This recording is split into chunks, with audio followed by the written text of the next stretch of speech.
प्रभु यीशु मसीह बताते हैं, एक मनुष्य के दो पुत्र थे।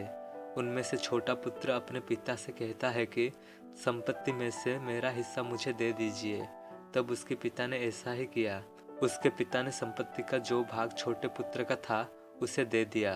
तब कुछ दिनों के बाद छोटा पुत्र अपने सब संपत्ति को इकट्ठा करके दूर देश को चला गया और वहां जाकर उसने अपनी सारी संपत्ति कुकर्म में उड़ा डाला, जैसे मदिरा पीना, नशा करना, कुसंगत में मिलना और व्यभिचार करना। एक दिन जब उस देश में अकाल पड़ा तो वो कंगाल हो गया। उसके पास कुछ भी ना बचा। जब तक उसके पास पैसा था तब तक उसके पास सभी दोस्त थे, लेकिन जब उसका सारा पैसा खत्म हो गया, सब दोस्त उसको छोड़कर चले गए और वो उस अकाल में अकेला पड़ गया। उसको उस अकाल में मदद करने वाला कोई नहीं था। फिर एक दिन वो उस देश में रहने वाले एक व्यक्ति के पास रहने लगा। उस व्यक्ति ने उसे अपना सूअर चराने का काम दिया। फिर वो व्यक्ति ने उसे भोजन देने के बजाय उससे ये कहा कि उसे वही भोजन करना पड़ेगा जो सूअर खाते हैं। कुछ दिनों तक भूख के मारे वो सूअर के साथ सूअर का खाना खाकर उस व्यक्ति के पास सूअर चराने का काम करता रहा।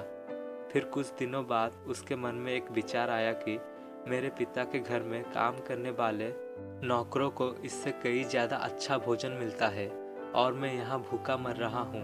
फिर वो मन ही मन ये विचार किया कि मैं अपने पिता के घर वापस जाऊँगा तथा अपने पिता से माफ़ी मांगूंगा और कहूँगा कि मैंने ईश्वर के विरोध में और आपके विरोध में पाप किया है, इसलिए आप मुझे माफ़ कर दो।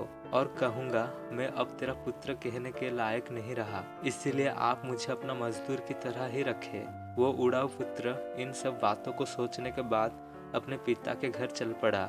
जब वो उड़ाऊ पुत्र अपने घर के पास आया, उसके पिता ने दूर से ही अपने बेटे को पहचान लिया और दौड़कर उसके पास गया और उसे गले लगाया और बहुत चूमा।